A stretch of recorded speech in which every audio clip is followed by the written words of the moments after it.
Welcome to the story. Don't forget to like, subscribe and support me.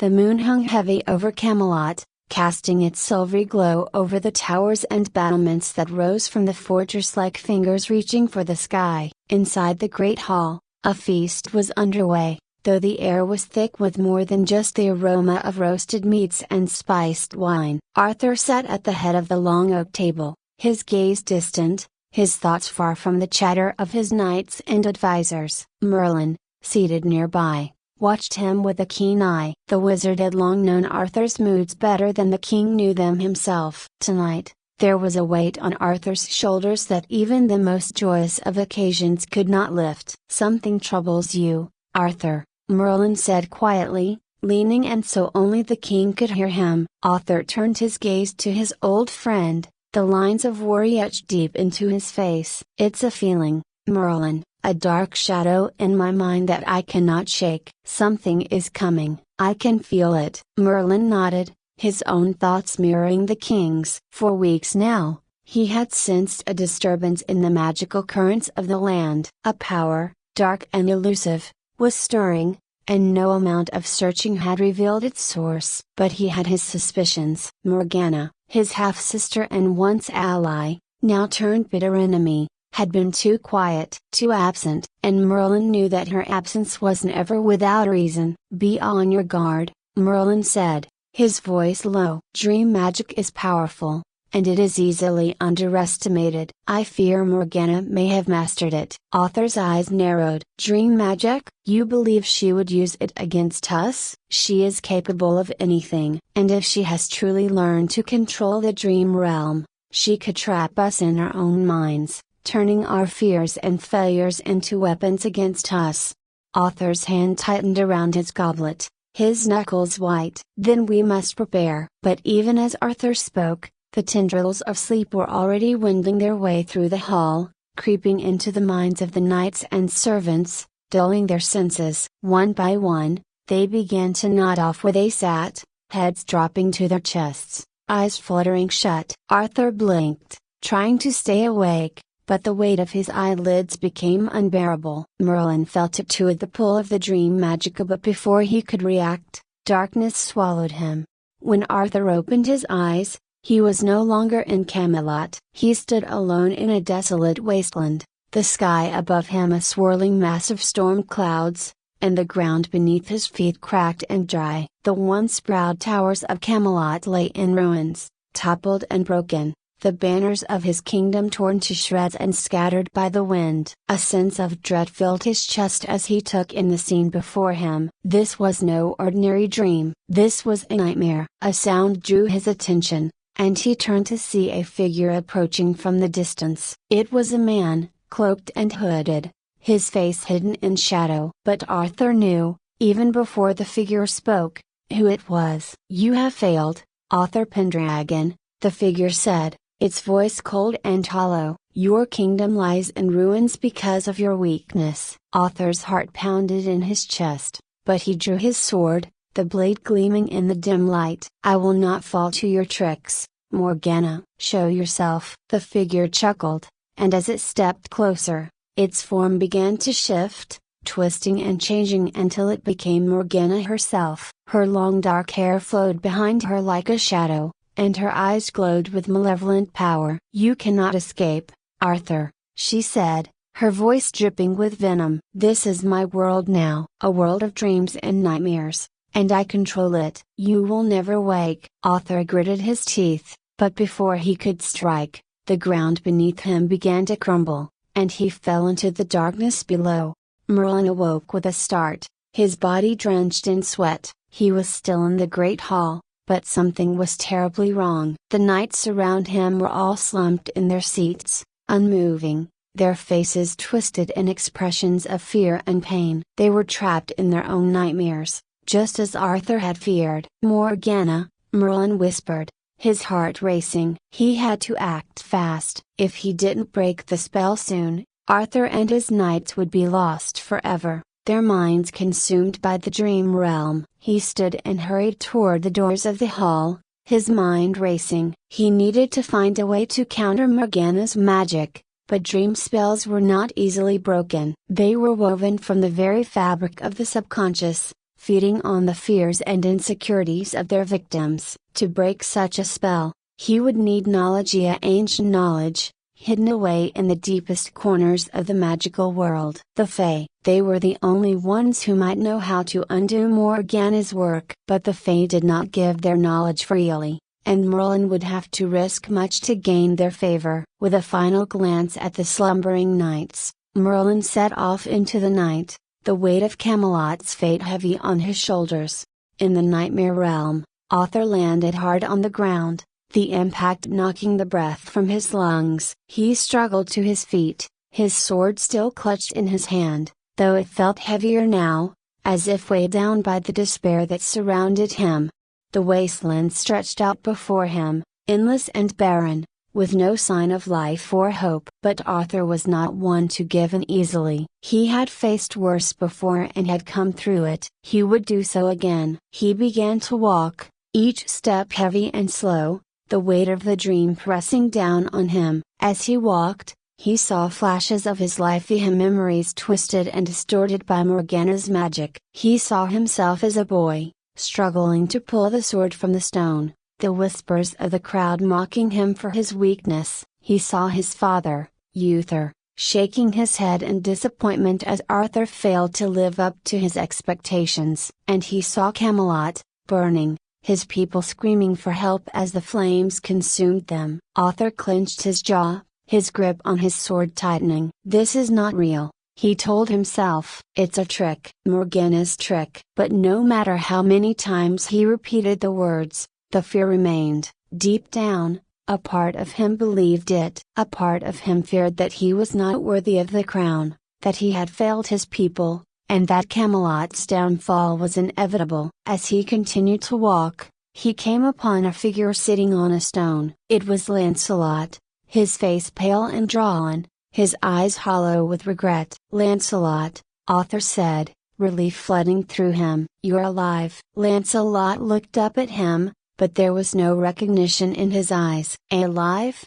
he said, his voice hollow. "No, Arthur, I am not alive." "None of us are. We are trapped here, in this nightmare, because of our sins." Arthur frowned, stepping closer. "What are you talking about? We can still escape. We just have to keep fighting." Lancelot shook his head, his gaze distant. "There is no escape, Arthur. This is our punishment. Our penance for the mistakes we've made. For the betrayals we've committed." Arthur's heart sank as he realized what Lancelot was talking about. Guinevere. The betrayal that had nearly torn Camelot apart. Lancelot had never forgiven himself for it, and now, in the nightmare, it had consumed him. "Lancelot," Arthur said, his voice firm, "this isn't real. Morgana is using your guilt against you. You have to fight it." But Lancelot shook his head again, sinking deeper into his despair. "I don't deserve to fight,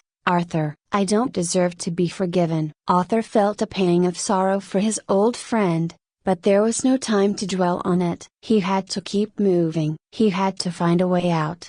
In the waking world, Merlin raced through the dark forest, his breath coming in ragged gasps. The trees loomed tall and menacing around him, their branches twisting like the gnarled fingers of ancient crones. Somewhere deep within the forest lay the entrance to the Fey realm, and Merlin prayed that he could reach it in time. The Fey were capricious beings, neither wholly good nor wholly evil. They followed their own rules, and they were not bound by the laws of men or magic. But they were ancient, older even than the magic that flowed through Merlin's veins, and if anyone knew how to break Morgana's spell, it was them. As he reached the heart of the forest, a shimmering portal appeared before him, the air around it crackling with energy. Merlin hesitated for a moment, knowing the dangers that awaited him on the other side. But he had no choice. Arthur's life, and the lives of his knights, depended on him. Taking a deep breath, Merlin stepped through the portal and into the Fey realm. Arthur continued his journey through the nightmare, his every step growing heavier as the weight of his failures pressed down on him. The landscape around him shifted and twisted, morphing from one scene of horror to the next. He saw his knights, each one trapped in their own personal hell, their faces twisted in agony as they relived their worst moments. Sir Gawain, usually so proud and fearless, cowered before the ghost of a fallen enemy, his sword trembling in his hand. Sir Percival, known for his loyalty, was surrounded by the corpses of his fallen comrades, each one a reminder of a time he had failed to save them. And Sir Galahad, the purest of heart, knelt before a shattered mirror, his reflection distorted and broken. Arthur wanted to help them, to free them from their torment, but he knew that there was only one way out of this nightmare. He had to face his own fears, and that meant confronting the one fear that had haunted him since the day he had taken the throne, the fear that he was not worthy of being king. Arthur continued his steps through the endless nightmare, feeling the weight of his fear pressing on him like 1,000 stones. Each breath he took felt labored, as if the very air around him sought to crush him under the weight of his own doubt. Ahead, a shadowy figure awaited, the contours of its form blurred and indistinct, but Arthur knew who it was. It was a reflection of himself, distorted, twisted, and covered in the armor of failure. This was the final manifestation of his nightmare. The figure spoke, its voice cold and hollow. "You are not worthy of the crown, Arthur, you never were." Arthur gripped his sword, but it felt as though his arm weighed 100 pounds. He could barely lift it. Every step toward the figure seemed to drag him further into a pit of despair, pulling at his resolve. Images of Camelot burning flashed in his mind, his people crying out for help, his knights lying dead, and he,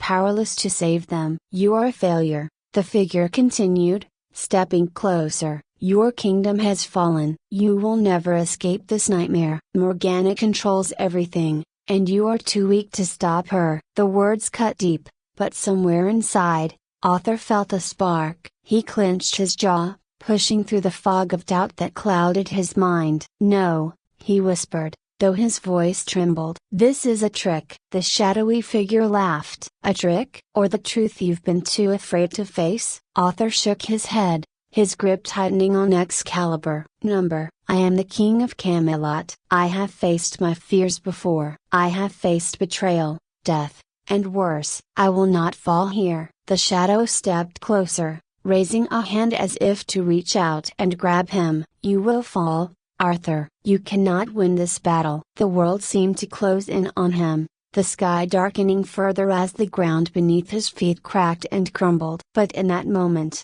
a voice echoed in Arthur's mind, soft yet filled with strength. It was Guinevere's voice. "You are stronger than you believe," the voice said. "You have always been worthy of the crown, Arthur. You are not alone." Arthur's eyes flashed with resolve. The fog lifted just enough for him to raise Excalibur high above his head, the blade gleaming even in the oppressive darkness. "I will not give in to this nightmare," Arthur shouted, his voice strong now, filled with the command of a king. "You are nothing but a shadow, and I will banish you." With a mighty swing, Arthur brought Excalibur crashing down, the sword slicing through the figure as if it were made of smoke. The shadow screamed, a shrill, inhuman sound, before it dissolved into the air, leaving nothing but silence behind. The ground beneath him stabilized, the oppressive weight on his chest lifting as Arthur straightened. The nightmare had not yet ended, but he had taken the first step toward breaking free. He knew that his knights,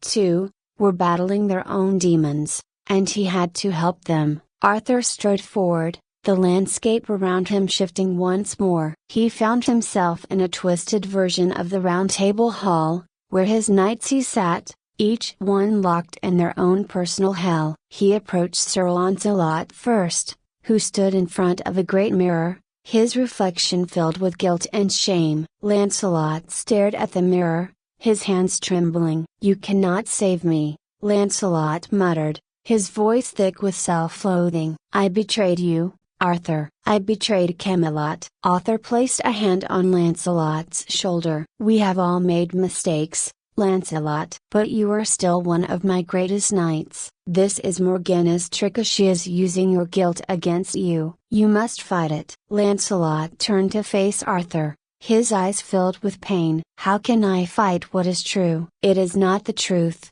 Arthur said firmly. "You are not defined by your mistakes, but by how you rise after them. We still need you, Lancelot." "I still need you." Lancelot looked down at his hands, his expression softening. Slowly, the mirror in front of him cracked, the reflection of guilt shattering. The oppressive air lifted as Lancelot seemed to grow taller, stronger, his spirit rekindled. "Thank you, Arthur," Lancelot whispered, his voice regaining its strength. "I will fight by your side again." Together, they moved through the hall, freeing each knight one by one. Sir Gawain, lost in the fear of his past failures, found his courage once more with Arthur's guidance. Sir Percival, trapped in the guilt of comrades he could not save, was reminded of the loyalty and bravery he had shown in their defense. With each knight freed, the nightmare began to lose its grip, the walls of the dream realm crumbling bit by bit. Meanwhile,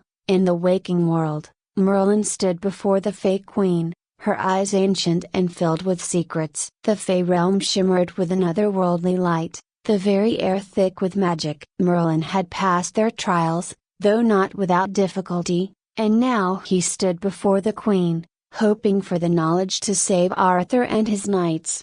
"The dream spell Morgana has cast is old magic," the Fey Queen said, her voice lilting, almost musical. "To break it, you must enter the dream realm yourself. But be warned, Wizard of the Dream World is not kind to outsiders. You will face challenges even your magic may not be able to withstand." Merlin bowed his head. "I have no choice. I will enter the dream." The Fey Queen raised a delicate hand, and a portal shimmered into existence before him. "Enter, but remember the dream world is shaped by fear. Do not let it consume you." With a final nod, Merlin stepped into the portal, his body instantly pulled into the swirling mist of the dream realm. He arrived in the midst of chaos. The dream world was fracturing, pieces of reality and nightmare blending together as Morgana's control wavered. Merlin could feel her presence, her power still strong but slipping as Arthur and his knights fought back. He hurried through the shifting landscape,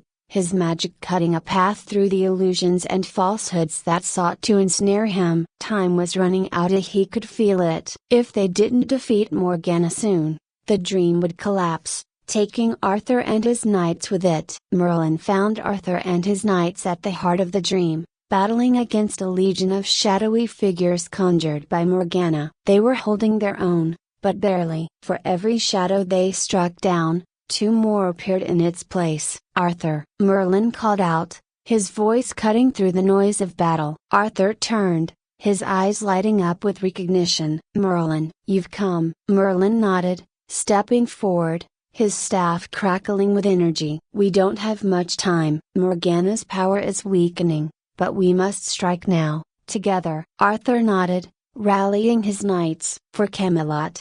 he shouted, and they charged forward, cutting through the shadows with renewed vigor. At the center of the battlefield, Morgana appeared, her form flickering with dark energy. Her eyes glowed with fury as she faced Arthur and Merlin. "You think you can defeat me in my own world?" she sneered. "I control everything here. You are nothing but pawns in my game." Merlin stepped forward, his magic swirling around him like a storm. "Your time is over, Morgana. This nightmare ends now." With a wave of his staff, Merlin sent a blast of energy toward her, but Morgana countered, her magic clashing with his in a dazzling display of power. The air crackled with tension as the two forces fought for dominance, each one struggling to overpower the other. Arthur and his knights stood their ground, holding back the shadows as Merlin and Morgana continued their battle. The dream world around them trembled, the very fabric of the nightmare unraveling as the two powerful magics collided. But Morgana was faltering. Her control over the dream was slipping, and Arthur could see it in her eyes. The fear that she had once used to manipulate them now consumed her. "Now, Merlin!" Arthur shouted, raising Excalibur high. Merlin summoned the last of his strength, channeling his magic into a single, focused strike. The blast of energy shot toward Morgana, enveloping her in a brilliant light. She screamed, her form flickering and distorting before finally dissolving into nothingness. The dream world shattered, and Arthur and his knights were pulled back into reality. The morning sun streamed through the windows of Camelot's great hall, bathing the room in golden light. Arthur and his knights stirred, blinking in the brightness, their minds still foggy from the nightmare. Merlin stood nearby, his staff in hand, a tired but triumphant smile on his face. "You did it," he said softly. "We did it." Arthur stood, his legs unsteady but his heart strong. "We faced our fears," he said, looking around at his knights, each one nodding in agreement, "and we defeated them. Morgana will not control us again." Merlin nodded. "But she is not gone. Her power is diminished, but she will return." Arthur's gaze hardened. "Then we will be ready. Whatever comes next, we will face it together." As the knights rose and gathered around their king, the bond between them felt stronger than ever. They had faced the worst of themselves and emerged victorious. And no matter what trials lay ahead, they knew they would face them as one.